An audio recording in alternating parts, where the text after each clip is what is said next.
The massive doors of the Galactic Council chamber stretched up into darkness, their surfaces carved with symbols that hurt to look at directly.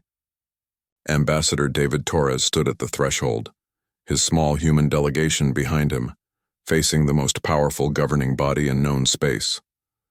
The chamber beyond contained representatives from over 3,000 worlds, their forms ranging from crystalline beings that sang in harmonies that touched the soul, to vast collective consciousnesses that spoke through living ships. Torres had prepared for this moment for months, but nothing could have readied him for the sheer overwhelming presence of so many ancient civilizations gathered in one place. The air itself seemed to thrum with power, and he could feel the weight of countless alien minds focused on his small group of humans. The council speaker, a being of pure energy contained within geometric restraints, materialized before them. Its voice resonated through every atom in the chamber, causing the human delegates to feel the words rather than hear them. "Humans of Earth," the speaker intoned, "you stand accused of the greatest transgression possible under galactic law. You have disturbed the sealed gate on Kepler 442b. Torres felt his heart racing, but kept his expression neutral. Behind him, Dr. Lisa Martinez, their lead xenoarchaeologist, shifted nervously. The third member of their delegation, Captain Alex Stone, remained at rigid attention, his military bearing unchanged despite the cosmic significance of their situation.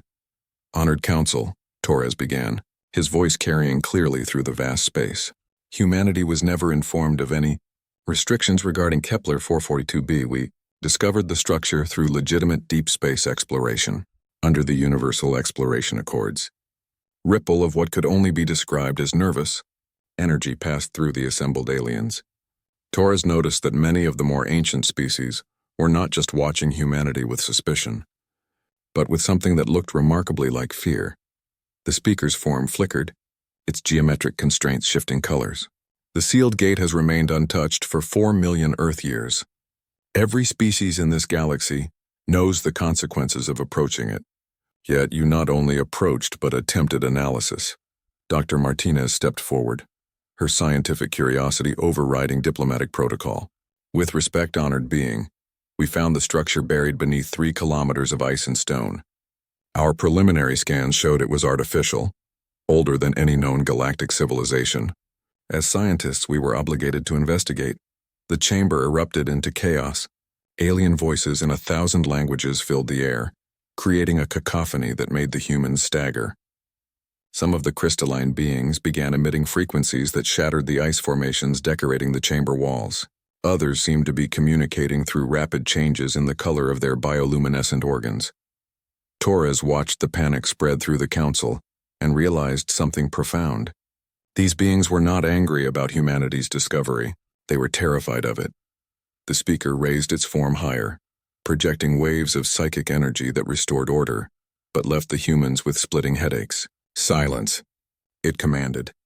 "The humans will explain exactly what they found and what they did." Captain Stone stepped forward, producing a tablet with their survey data. "The structure is 3 kilometers tall and 2 kilometers wide. It appears to be carved from a single piece of unknown material that absorbs all electromagnetic radiation. Our geological surveys confirm it predates the formation of the planet's current crust. Our linguistic analysis of the surface markings suggest mathematical constants that exist beyond our current understanding of physics," Dr. Martinez added. "The patterns appear to be some form of computational lock mechanism." The silence that followed was deafening. Torres watched as representatives of the galaxy's oldest and most powerful civilizations exchanged glances that spoke of shared, terrible knowledge. Finally, an ancient being that resembled a walking coral reef spoke, its voice like the sound of waves on distant shores. Did you attempt to solve the lock?" Torres felt the temperature in the chamber drop noticeably. "Our team ran preliminary computational models, yes. We wanted to understand the mathematical principles involved." The coral being's form began to pulse with distressed bioluminescence. "How far did your analysis progress?" Dr. Martinez consulted her tablet. "We mapped approximately 12% of the surface equations and identified what appears to be a recursive mathematical sequence that becomes more complex with each iteration. Our computers estimated it would take approximately 300 years to fully decode using our current technology." Every alien in the chamber went completely still. The silence stretched on until Torres began to wonder if time itself had stopped. Then slowly the speaker's form began to dim. 300 years, it repeated, its voice hollow. Your computers calculated 300 years. Yes, Dr. Martinez confirmed, confused by the reaction. Is that significant? The coral being's voice was barely a whisper. The builders told us it would take 1,000,000 years for any species to develop the mathematical sophistication needed to solve the lock. They said it would serve as a test, ensuring that only a species wise enough to understand the consequences would ever be able to open it. Torres felt ice forming in his stomach. What consequences? The speaker's form flickered rapidly, its geometric constraints struggling to contain the entity within. The structure you found is not a door, humans of Earth. It is a prison. And according to your analysis, your species is the first in galactic history capable of opening it. The chamber erupted again, but this time it was not confusion or anger driving the aliens into panic.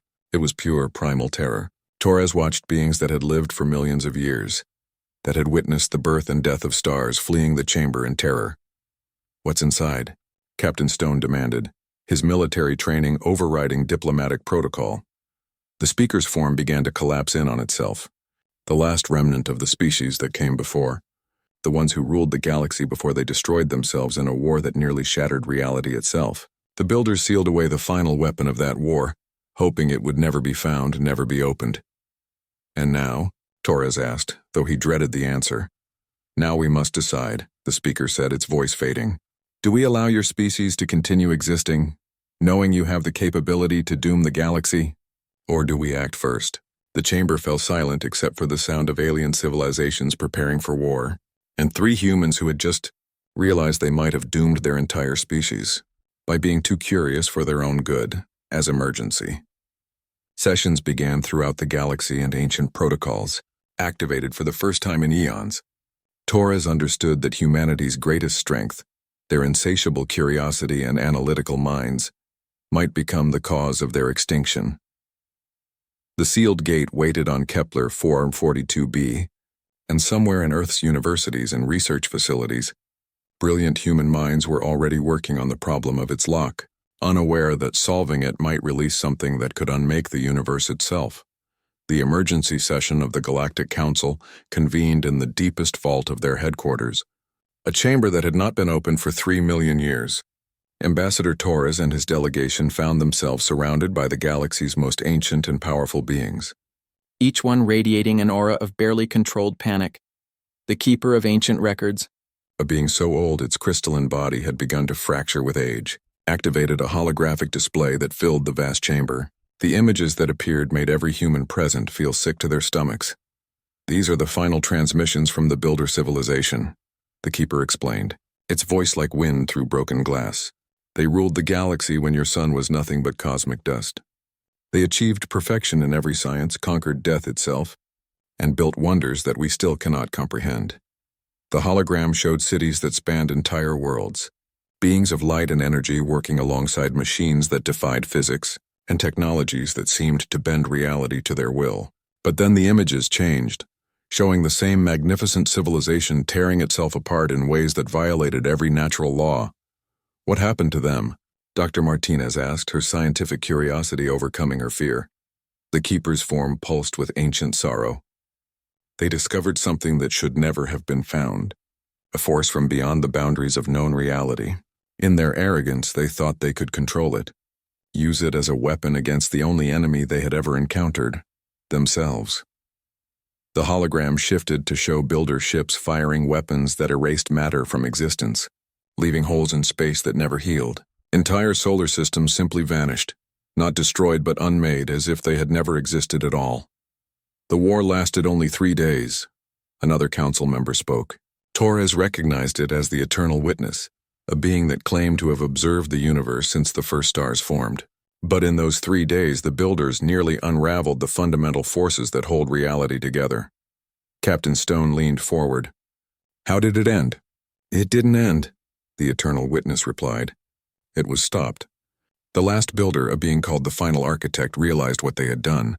They gathered every remaining fragment of their reality-warping technology and yielded it away, then sacrificed their entire species to create a lock that would require both incredible intelligence and wisdom to open.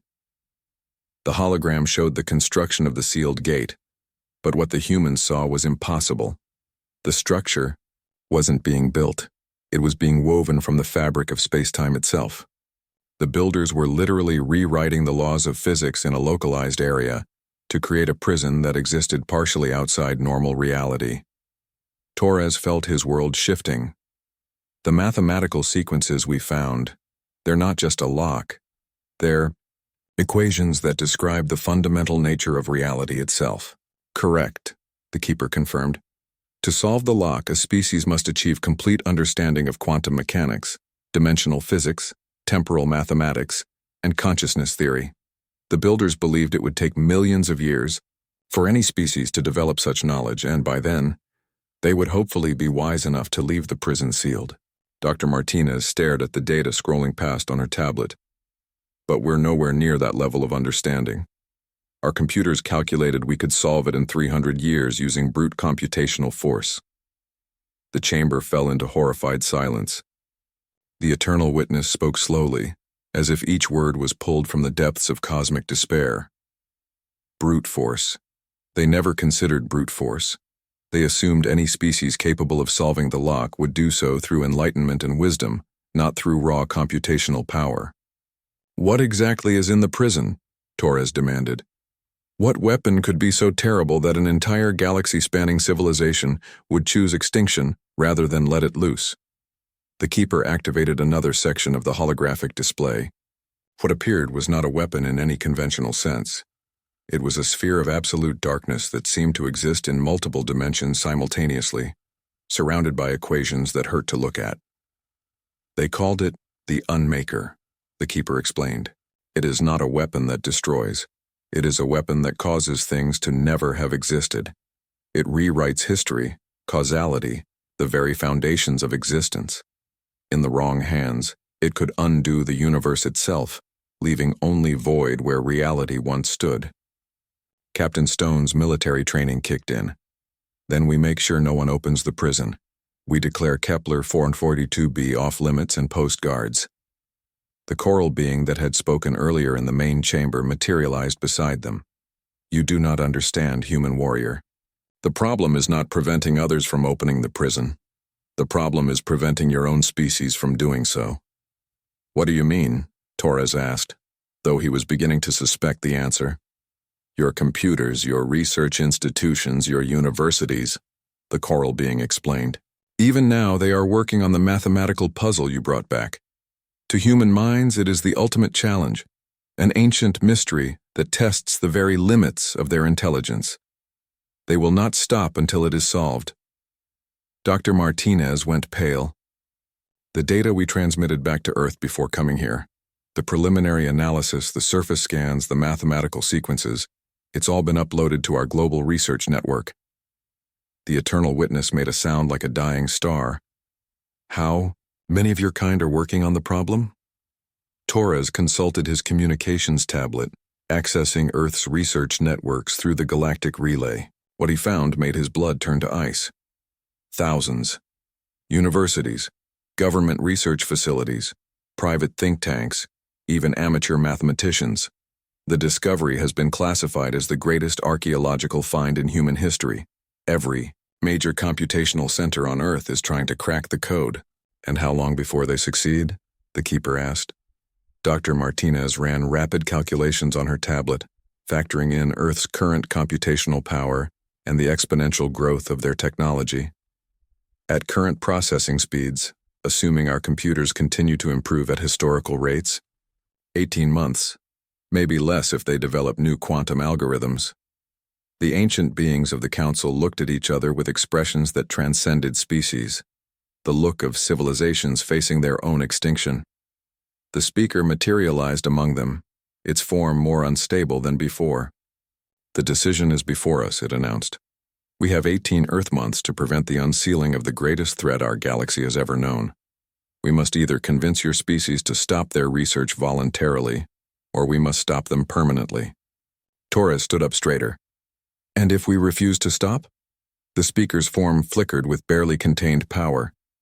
Then we will glass every world in your solar system and hunt down every human in the galaxy to ensure none of you live to solve the lock. And if we agree to stop? Captain Stone asked. Then your species will be placed under permanent quarantine. No human will be allowed beyond your solar system. Your technological development will be monitored and limited. You will essentially become prisoners in your own star system. Dr. Martinez looked at the data streaming across her tablet from Earth. The research can't be stopped. Even if our governments agreed, the knowledge is already too widespread. Independent researchers, universities, private companies, they're all working on pieces of the puzzle. Some of them might solve it even without intending to. The Keeper's ancient form sagged with despair. Then we face the end of everything. A young species with vast intelligence but limited wisdom, solving a puzzle designed to test both. The Builder's final irony, their test of worthiness has become the very thing that will doom us all. Torres realized that humanity stood at a crossroads that would determine not just their own fate, but the fate of every living thing in the galaxy. And the most terrifying part was that even if they wanted to stop, they might already be too late. The clock was ticking, and somewhere on Earth, brilliant human minds were bringing the galaxy closer to its end with every calculation they completed. Ambassador Torres stood in the Council's war room, watching real-time displays of galactic military movements that chilled him to the bone. Every major civilization was mobilizing their fleets, and all of them were pointing toward a single destination: the Sol system. "This is insane," Dr. Martinez whispered, staring at the tactical displays. "They're preparing to commit genocide over a mathematical equation." The Eternal Witness turned its ancient gaze toward her. "Not genocide, Dr. Martinez. Extinction. We intend to ensure that nothing remains of your species, your technology, or your worlds. The risk is too great for any half measures." "Captain." Stone studied the fleet movements with professional interest. "How long before they reach Earth?" 6 of your months," the speaker replied, materializing beside them. "We have given your government an ultimatum. Halt all research into the Kepler 442b equations immediately, or face complete annihilation." Torres activated his communication tablet, pulling up the response from Earth's United Government. His face went gray as he read it. "They've refused," he announced. "They claim the research has military applications and that stopping it would compromise Earth's security. They're demanding the Council provide the full historical context and proof of the threat." The coral being's bioluminescent patterns shifted to what Torres had learned indicated extreme agitation. "Proof. They want us to document the greatest horror our galaxy has ever known? To risk that information falling into the wrong hands?" "They don't believe us," Torres realized. "To them, we're just aliens trying to prevent humanity from advancing. They think this is about keeping them subordinate." Dr. Martinez was accessing the global research networks through her tablet. "It's worse than that. The government's refusal to halt research has actually accelerated it. Private institutions and universities are treating this as a race against time. They think if they can solve the equations before the Council acts, they'll have a bargaining chip." The Keeper of Ancient Records approached their group, its crystalline form dimmer than before. "Your species does not understand the concept of absolute knowledge. There are some things that should never be learned, some doors that should never be opened, but humans seem incapable of accepting such limitations. Because that's not how we work," Torres said, finally understanding the fundamental disconnect. "Every barrier, every limitation, every impossible problem, those aren't obstacles to us, they're challenges. Our entire history is built on breaking through limitations others thought were absolute." The speaker's form flickered with what might have been approval. "Yes. Your species' greatest strength is also its greatest weakness. You cannot accept that something is beyond your understanding or capability. It is what allowed you to rise from a primitive world to space travel in mere millennia. It is also what will doom the galaxy." Captain Stone was studying deployment patterns on the tactical display. "There's something else. These fleet movements, they're not just positioning for an attack on Sul. You're preparing for something much larger." The Eternal Witness nodded slowly. "We are preparing for the possibility that your species succeeds in opening the prison. If the Unmaker is released, we will need every ship, every weapon, every ounce of power in the galaxy to attempt containment. Attempt? Dr. Martinez asked. The builders, with all their godlike technology and reality-warping abilities, could only barely contain it by sacrificing their entire civilization, the Keeper explained. We have no certainty that our combined forces could do the same, but we must try. Torres felt the weight of cosmic responsibility settling on his shoulders. He was not just representing humanity anymore. He was representing the continued existence of reality itself. There has to be another way, he said. Some compromise that prevents both the genocide of my species and the potential release of this weapon. The speaker turned its full attention to him. Propose one? Torres thought frantically, his diplomatic training racing through possibilities. What if we could prove to Earth's leaders that the threat is real? Not just testimonies, but actual evidence they could verify? Impossible, the coral being replied. The only evidence would be builder technology itself, and exposing humans to that knowledge would only accelerate their ability to solve the lock. Then what if we gave them a different challenge? Dr. Martinez suggested suddenly. Something equally compelling but harmless. Redirect their curiosity. The Keeper made a sound like grinding crystals. You do not understand human nature. They will pursue every mystery they encounter. Giving them one puzzle will not make them abandon another. Captain Stone had been quiet, studying the fleet positions. What about a limited conflict? Something that demonstrates the Council's serious intent without destroying Earth entirely. Any attack on your homeworld would only unite your species in resistance, the Eternal Witness observed. Humans become more determined when threatened, not less. Torres realized they were approaching an impossible situation.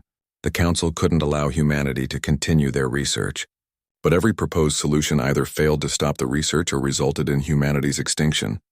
Wait, Dr. Martinez said, her tablet chiming with an incoming data stream. I'm getting a priority communication from Earth, from the International Mathematics Consortium. She activated the holographic display, and suddenly they were looking at Dr. Robert Kim, one of Earth's leading theoretical mathematicians. His excited face filled the projection area. Lisa, you need to see this, Dr. Kim said, unaware that his transmission was being observed by the most powerful beings in the galaxy. We've made a breakthrough on the Kepler equations. The pattern isn't just mathematical.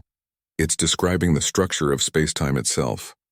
If we're right, solving this completely would give us control over the fundamental forces of reality. The assembled council members went completely still. Dr. Kim continued, oblivious to the cosmic horror his words were causing.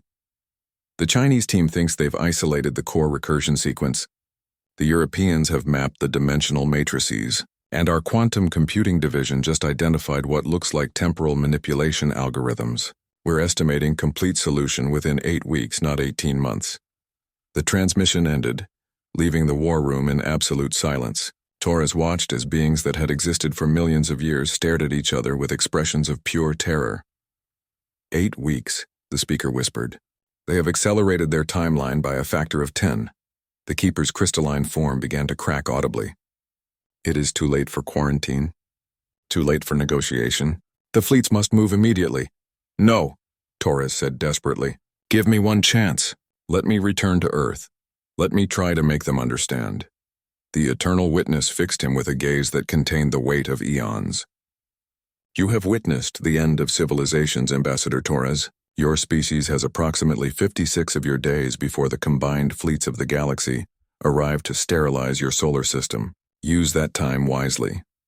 As Torres prepared for what might be humanity's final diplomatic mission, he realized that the next 8 weeks would determine whether the human species would evolve beyond their limitations or whether their greatest strength would become the cause of universal extinction.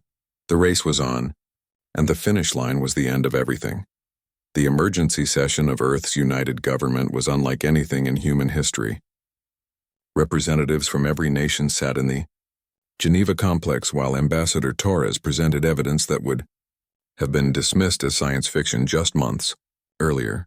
President Elena Rodriguez of the Global Council spoke for all of humanity when she said, Ambassador Torres, you're asking us to halt the greatest scientific breakthrough in human history based on the word of aliens. We've known for less than a year. The implications are staggering.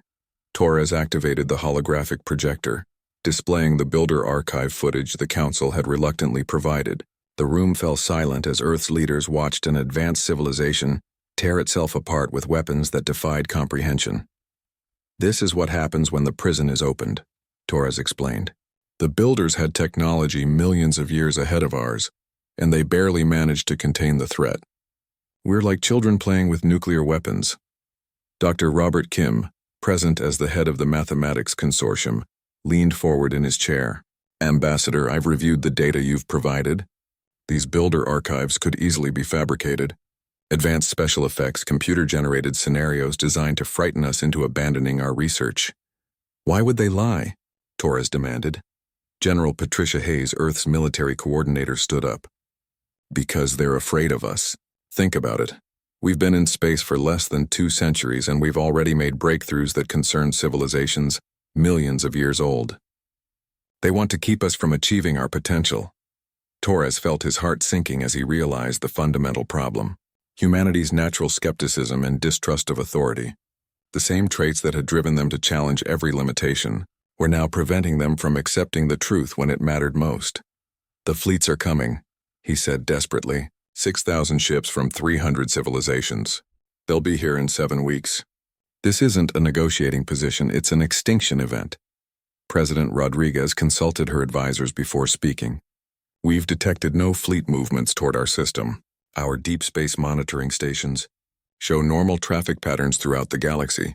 Torres realized with horror that the Council fleets were using some form of stealth, technology beyond human detection capabilities. To Earth's leaders, the threat seemed imaginary. Dr. Kim activated his tablet, showing mathematical projections. "Ambassador, we're on the verge of understanding the fundamental nature of reality itself. The equations from Kepler 442b describe dimensional mechanics, temporal flows, quantum consciousness interactions. Solving this could advance human civilization by millions of years. And it could end all civilization permanently," Torres countered. "According to aliens who refuse to provide verifiable proof," General Hayes added. "For all we know, this weapon they're describing is just advanced technology they don't want us to possess." Captain Stone, who had returned to Earth with Torres, spoke up. "I've seen the Council's capabilities firsthand. The beings we're dealing with can manipulate matter at the atomic level, communicate across galactic distances instantaneously, and exist in multiple dimensions simultaneously. If they wanted to stop us through deception, they have far more elegant tools than fake historical archives." President Rodriguez nodded thoughtfully. "Perhaps, but we can't make decisions that affect all of humanity based on fear. The research continues, but we'll implement additional safety protocols." Torres felt time slipping away. "What kind of safety protocols could possibly contain a weapon that can rewrite reality?" Dr. Kim smiled confidently. "We're not actually planning to open anything, Ambassador. We're solving the equations to understand the principles involved. Pure theoretical research. Even if there is something locked away on Kepler 442b, we have no intention of going there and opening it." "The equations themselves are the key," Torres said desperately. "Solving them creates the tool needed to open the prison. You don't need to go to Kepler 442b. You're building the lockpick right here on Earth." Dr. Martinez, who had been monitoring the global research networks throughout the meeting, looked up from her tablet with alarm. "David, we have a problem. The breakthrough Dr. Kim mentioned earlier has been replicated by 17 independent research groups. The core equations are being shared across academic networks worldwide." "Shared?" Torres asked. "Open source," Dr. Kim said proudly. "We've released the fundamental algorithms to the global scientific community. Thousands of researchers are now working on different aspects of the problem. It's the greatest collaborative scientific effort in human history." Torres felt the universe tilting around him. "You've made the research impossible to stop." "Exactly," General Hayes said. "Even if we wanted to halt it, we couldn't.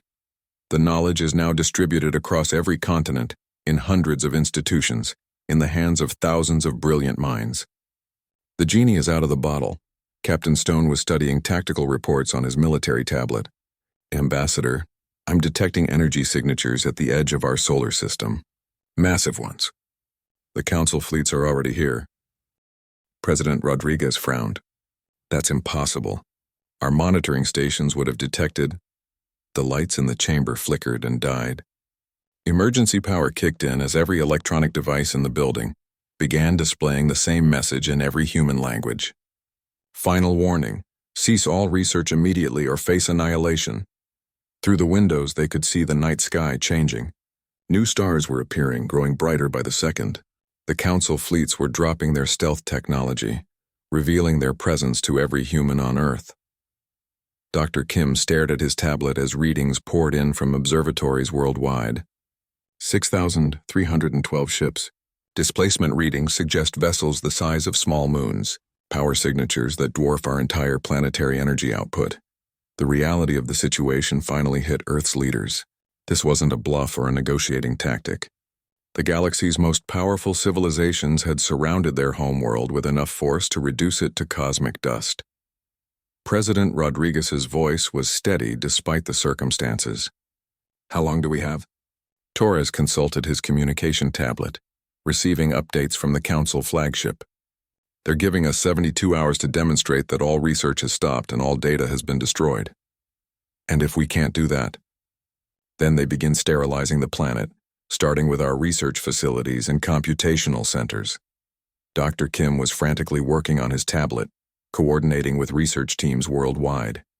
Even if we wanted to comply, it's impossible. The data is everywhere. University servers, private computers, cloud networks, personal devices. And some researchers have already started working on the next phase of the problem. What next phase? Torres asked with dread. Practical application. They're not just solving the equations anymore. They're building machines based on the principles we've discovered. Prototype reality manipulation devices. Through the chamber's communication system, they could hear the voice of the Council speaker, transmitted to every electronic device on Earth. You have 71 hours and 43 minutes. Choose wisely. Torres realized that humanity had reached the point of no return. They had become exactly what the builders had feared. A species with vast intelligence but insufficient wisdom, solving puzzles that should remain forever sealed. The clock was ticking toward either humanity's transcendence or the end of everything. And the most terrifying part was that even the humans involved were no longer sure which outcome their success would bring. 68 hours remained when Dr. Jennifer Walsh made the discovery that changed everything. Working in an underground laboratory in Switzerland, isolated from the global panic above, she had been analyzing the deepest layers of the Kepler equations when her quantum computer produced results that made no sense. The lock isn't keeping something in, she whispered to her empty lab. It's keeping something out. Ambassador Torres received her emergency transmission just as the Council fleets began their final positioning. Dr. Walsh's face appeared on his holographic display, her eyes wide with a mixture of terror and understanding. Ambassador, you need to get this to the Galactic Council immediately, she said, transmitting her data. I've been working on the temporal mathematics embedded in the equations. The lock isn't a prison, it's a barrier, and it's been failing for the last 50,000 years. Torres felt his blood turn to ice as he reviewed her calculations. What do you mean, failing? The builders didn't lock away their ultimate weapon, Dr. Walsh explained. They locked away something that was trying to break into our reality. Something from outside the normal dimensions of space and time.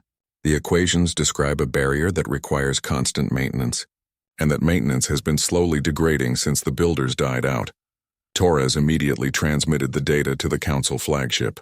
Within minutes, the speaker materialized in the underground laboratory, its form more agitated than Torres had ever seen. Impossible, the speaker said, reviewing the data. The archives clearly state that the builders sealed away their ultimate weapon. Dr. Walsh pulled up her analysis. No, look at the temporal flow equations. These describe something pressing against the barrier from the outside, not something contained within. The weapon the builders created wasn't the thing behind the door. It was the door itself. The Eternal Witness appeared alongside the speaker, its ancient form trembling. You are saying that the builders fought something from beyond our reality? Not fought, Dr. Walsh corrected. Hid from. The entire war, all that destruction. It wasn't builders fighting builders. It was builders fighting something that was trying to force its way into our dimension. They sacrificed their civilization not to imprison their weapon, but to build a barrier strong enough to keep this thing out. Captain Stone, monitoring global communications, looked up from his station. The other research teams are confirming Dr. Walsh's findings. The mathematical models all point to the same conclusion. The lock isn't keeping something in, it's keeping something out. Torres realized the full horror of the situation. And by solving the lock, we're not releasing a weapon, Dr. Walsh finished. We're destroying the only thing preventing something infinitely worse from entering our reality. The speaker's form flickered rapidly as it communicated with the council fleets. The Keeper of Ancient Records is accessing the deepest archives, sections that have been sealed since the Builder War. If your analysis is correct, Dr. Martinez, monitoring the global research networks, went pale. David, the prototype reality manipulation devices, they're not just working on the equations anymore. 3 teams have built working models based on the partial solutions. They're preparing to test them. Where? Torres demanded. Geneva, Tokyo, and New York. The tests are scheduled to begin in 6 hours. The Eternal Witness made a sound like dying galaxies. If they activate those devices while the barrier is weakened, they will punch holes through what remains of the Builder's protection. Torres opened communications to the global research teams. All facilities, this is Ambassador Torres. Halt all testing immediately. Do not activate any devices based on the Kepler equations. Dr. Kim's voice came through from Geneva. Ambassador, we're on the verge of the greatest breakthrough in human history. These devices could give us control over space and time themselves. They could also destroy reality, Torres said desperately. The equations aren't describing a weapon. They're describing a lock that's keeping something out of our universe. That's speculation, came the response from the Tokyo team leader. Our models show the devices are perfectly safe for testing. Dr. Walsh was frantically running new calculations. Ambassador, if even one of those devices is activated, it will weaken the barrier enough to create a cascade failure. The entire lock will collapse within hours. The speaker turned to Torres with an expression that transcended species, the look of someone who had just realized that their worst fears were nothing compared to reality. Your species has 12 hours to prevent the testing of those devices, or the barrier will fall regardless of whether the equations are fully solved. Torres opened global communications, broadcasting to every world leader simultaneously. This is Ambassador Torres. Under no circumstances can those reality manipulation devices be tested. The survival of everything in our universe depends on it. President Rodriguez's voice came through from the emergency command center. Ambassador, you're asking us to abandon devices that could revolutionize human civilization based on theoretical speculation about interdimensional threats. It's not speculation, Dr. Walsh interrupted, transmitting her final calculations. I've mapped the degradation pattern of the barrier. Every test of builder-based technology weakens it further. The 3 prototype devices, if activated simultaneously, will generate enough dimensional disturbance to shatter what's left of the lock. Captain Stone was monitoring military communications worldwide. The testing sites are heavily defended. Local governments have classified the devices as critical national security assets. They're not going to abandon them voluntarily. The Keeper of Ancient Records appeared in the laboratory, its crystalline form almost completely shattered with age and stress. The deepest archives confirm the human's analysis. The builders fought what they called the hunger from beyond, an entity that existed outside the normal dimensions of reality and sought to devour universes from within. What happens if it gets through? Torres asked. Reality will begin unraveling from the point of entry, the Keeper explained. Not destroyed, consumed. Everything that has ever existed will be absorbed into the hunger, leaving only void where the universe once stood. Dr. Walsh looked at her countdown timer. First test begins in 4 hours and 27 minutes. If we can't stop them... The speaker's form began to solidify in a way Torres had never seen before. Then the galaxy must choose between committing genocide against humanity to prevent the tests, or allowing the universe itself to be devoured. Torres realized that humanity stood at the ultimate crossroads. Their greatest strength, their refusal to accept limitations, had brought them to the verge of either transcending all boundaries or destroying everything that had ever existed. The clock was ticking toward a moment when brilliance and curiosity would either save or damn the universe. And the most terrifying part was that the humans involved still believed they were on the verge of their greatest triumph. Outside, The Council fleets prepared for a decision that would echo throughout eternity: save the universe by destroying humanity, or trust that a species too curious for its own good could somehow find a way to step back from the brink of ultimate knowledge.